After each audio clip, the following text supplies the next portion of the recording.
Welcome to the show. This is Anne Vivian speaking. I am so excited to share with you some bee spirit animal wisdom, some bee magic.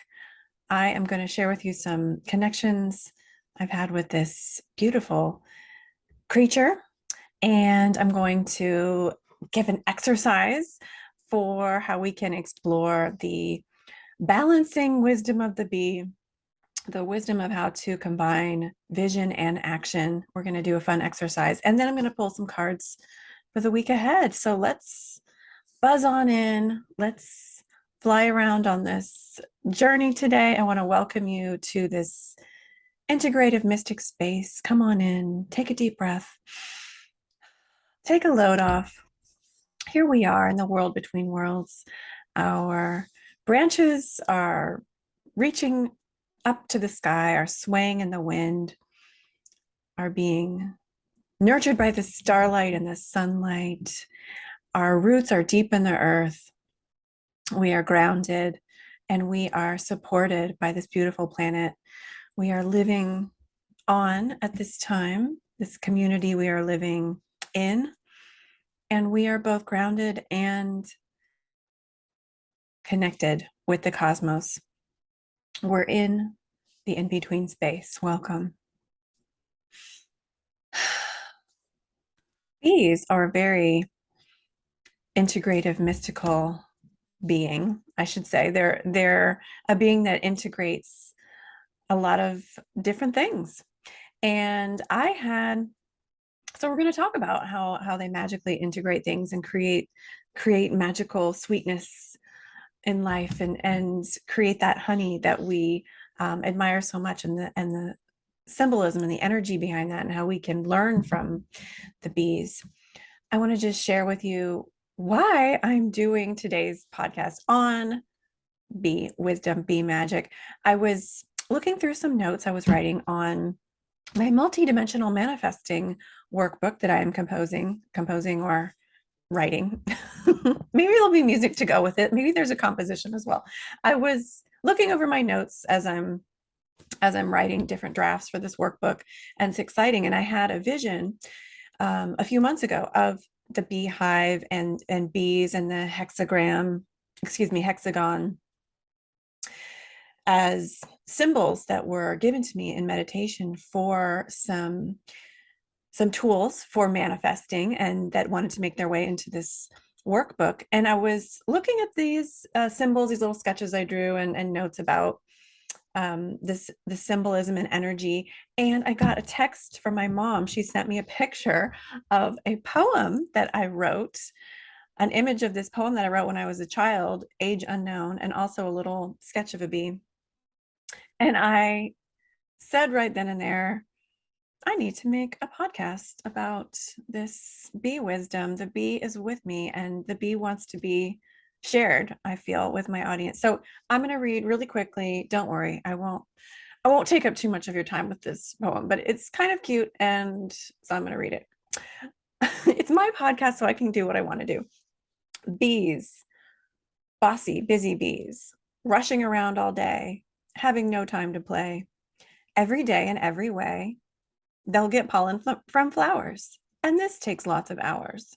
You be nice to them, and they'll be nice to you. If you don't listen to me, you may get stung by a bee. Pretty profound, I know. I thought it was kind of cute, but I felt like I was connecting with my inner child and my childhood self, and my childhood fascination with these creatures. And they are these magical fairy like, I feel like they have a fairy type energy, and I do feel like there's a connection with childhood with bees. They are these amazing creatures that create this substance that is highly valued, honey. And they are these amazing creatures that are responsible for a huge amount of the pollination that happens on the earth, and a really big part of this earth's ecosystem. Bees are actually symbols all over the world for manifestation and fertility. And the hexagon, excuse me, I keep I keep changing the word hexagon for hexagram. If I say hexagram, I mean hexagon. The hexagon, the hexagonal shape, is a shape that is the foundation for the honeycomb. It's the foundational shape associated with the bee in geometry. And in sacred geometry, the hexagon is a symbol of balance.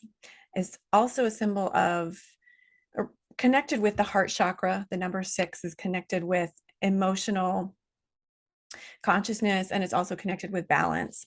And bees have something to teach us about balancing different things in our life. They teach us how to balance work and play. They teach us how to balance action and vision. We're going to talk more about that. They teach us how to balance different masculine, feminine components in our life. Are you too busy? Are you working too hard, or are you not busy enough? Are you not doing the work you need to do? They ask us that. They prompt us. They inspire us to ask ourselves these questions. Are you resting enough? Are you playing enough? Or are you resting too much and you need to maybe be a little bit more productive? You need enough rest. You need enough balance between work and rest, work and play. And balancing the yin and the yang, the feminine and the masculine, the positive and negative, we find in many wisdom traditions all over the world, that in metaphysical teachings all over the world, that this is a magical recipe for fertility and manifestation. Two things, again, the honeybee is associated with archetypally, symbolically, all over the world. And so bees teach us how to balance these things and combine them in the right ratio. And they help us to find a way to create this magical recipe for manifestation by having us reflect and refine how we're balancing the masculine and the feminine. Everybody has a masculine and a feminine. And what I mean by that is the abstract masculine and feminine. So the yin and the yang, the active and inactive, the positive and negative, like a battery. We all have the components of a battery within us. And we need to be able to work with the positive and negative in order to activate this fertility, this manifestation process. And you can see it in an atom, in positive and negative components of the atom. You can see it in gravitational pull. You can see it in solar systems. You can see it in how human life is created. Combining the yin and the yang is an archetypal understanding. Combining the yin and the yang is a metaphysical understanding that, what am I trying to say? Let me hone it in here. Honing it in. When we combine, here we go. When we combine the masculine and the feminine, there is a process that happens that creates a fertile result. So I'm not talking about literally, you don't need to be one gender or sex or the other, or one sexual orientation. That matters not. What I'm talking about is a metaphysical concept illustrated in such an idea as balancing work and rest. If you're working too much, you're going to burn yourself out and you're not going to be able to create what you want to create. If you're resting too much and not working enough, you're not going to be able to create what you want to create. You've got to combine them so you are balanced enough to be functioning on the level that you're able to manifest what you want to. So this is a deep metaphysical concept, folks, and I love how Bee illustrates it in such a magical way. And another way we can think about what Bee is asking us to balance is our action and vision.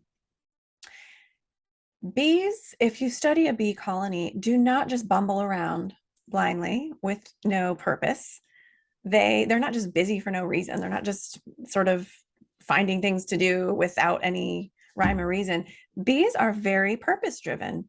There are many bee roles, the drones, the keepers of the hive and keep the bees that keep the hive clean. There's the queen, there's the the ones that protect, there's the ones that forage, there's the ones that tend to the baby bees. There's all sorts of different roles in the bee colony. And of course, there's the queen. And each bee knows what its role is, and it knows what its job is. And how it knows what its job is not the queen, although the queen might do some direction and give some orders, but in a much more primary sense, the bees know what to do because of their natural instincts. They were born, it's in their genetic code. They have a very strong instinct for what they need to do. And so if we look at that symbolically, we can see that each bee in the colony or the hive is taking action, but it is guided by a much more expanded consciousness, which is the natural instinct. And scientists actually categorize the bee colony as one of those collections of creatures that is considered more of an organism in the hive, more so than an organism in each individual bee. So each individual bee works so intrinsically harmoniously in such a unified way in with the whole hive, with the whole colony, that it functions much more like the organism, the hive together, than the individual bee. And there is a driving consciousness behind that organism of the hive. That is that strong natural instinct. So there's this expanded consciousness, and then there's the actual nitty-gritty action and details of each individual single bee. So that's very symbolic for us. And it's also an opportunity. Bee nudges us to ask ourselves, do you have a vision behind your action? Are you purpose driven? Are you intentional about each plan and step that you take? And are you tuning up not just to your analytical mind, but are you tuning into that expanded, super conscious, intuitive, higher mind, God mind, your heart consciousness, the expanded awareness beyond your single mind? And I feel it's such a beautiful metaphor, and it's also so natural. I'm going to share. I love using nature as a guide. It's so inspiring. We're connected with nature, and nature teaches us so much. I'm going to share my screen. If you are listening to this and listening just to the audio, feel free to check out my YouTube channel, Creative Psyche Studio. You can see the visual of me pulling up some images here. So I have an image that I captured of this bee at a honeysuckle, which is kind of ironic, the honeybee at the honeysuckle. And I want us to just take a deep breath, tune into the energy of the bee, tune into that bee spirit, animal wisdom, the fertility, the natural creation of honey. And I want you to think about a goal that you have.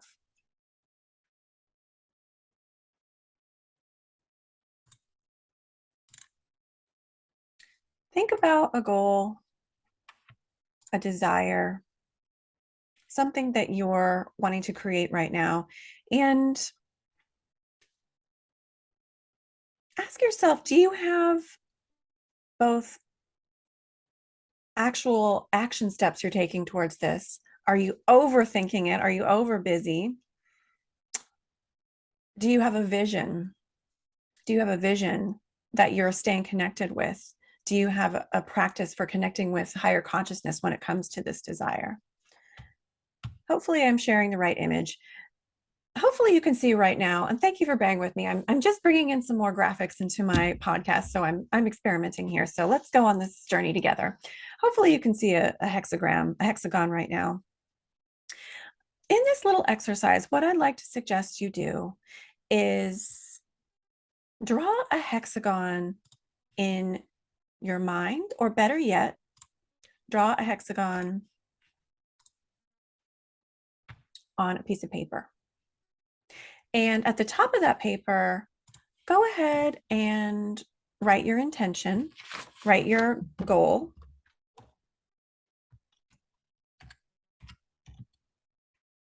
And I'm going to go ahead and draw a little hexagon here.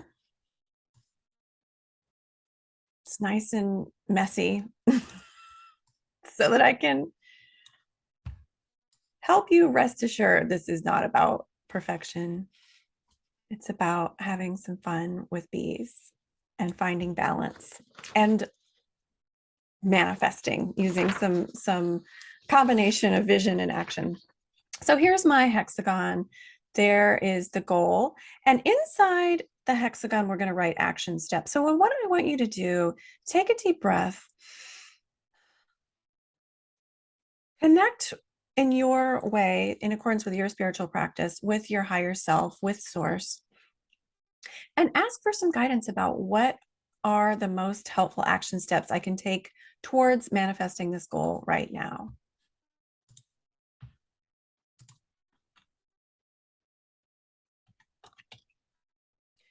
When you get any kind of vision, words, knowings, feelings, you may get one, you may get 10, go ahead and write them inside the hexagon. Then,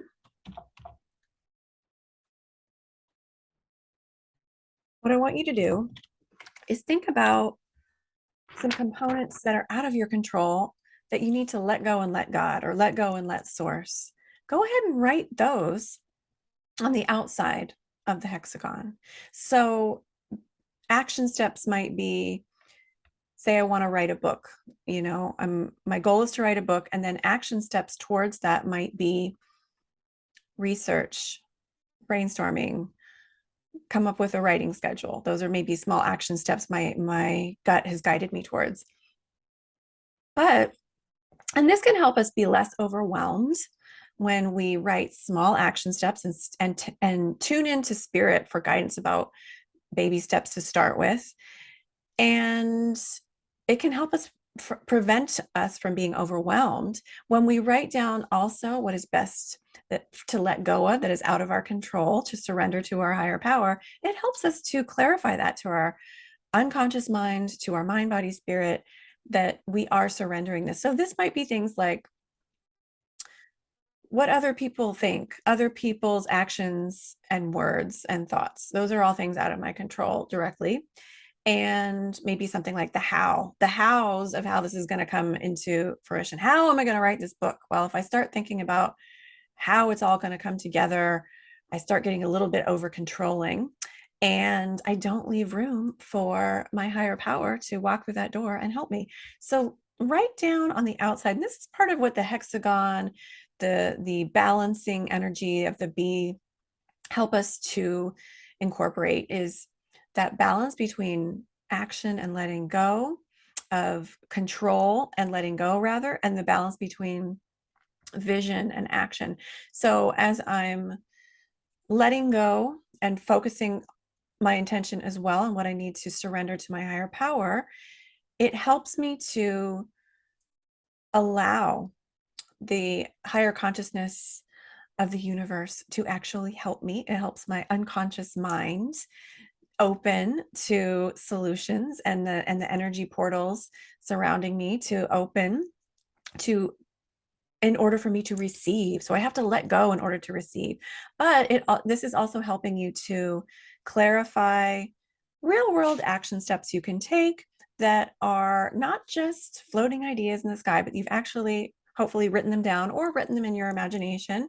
And now I have something practical that I can move towards. And I'm connecting that with my vision, my overarching vision, my super consciousness, my true heart's desire. And I am truly taking these actions connected with that overarching vision.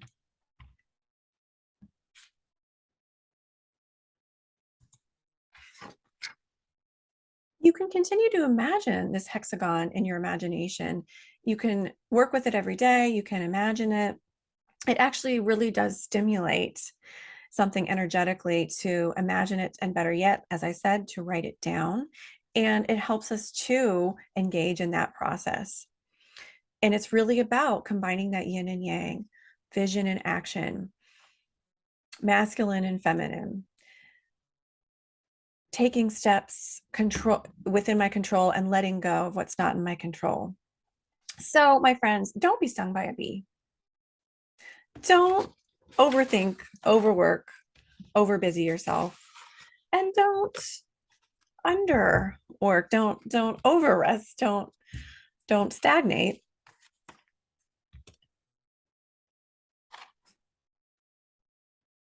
Allow bees to teach you how to taste the sweetness of life and the fertility of your dreams and visions, how to create the fertile manifestations. Balance it all, balance work and rest, control and letting go, and trust that as you connect with the consciousness behind your quote beehive, you will be divinely guided. You will be instinctually shown where to go. I am now going to switch gears and pull a few cards for the week ahead.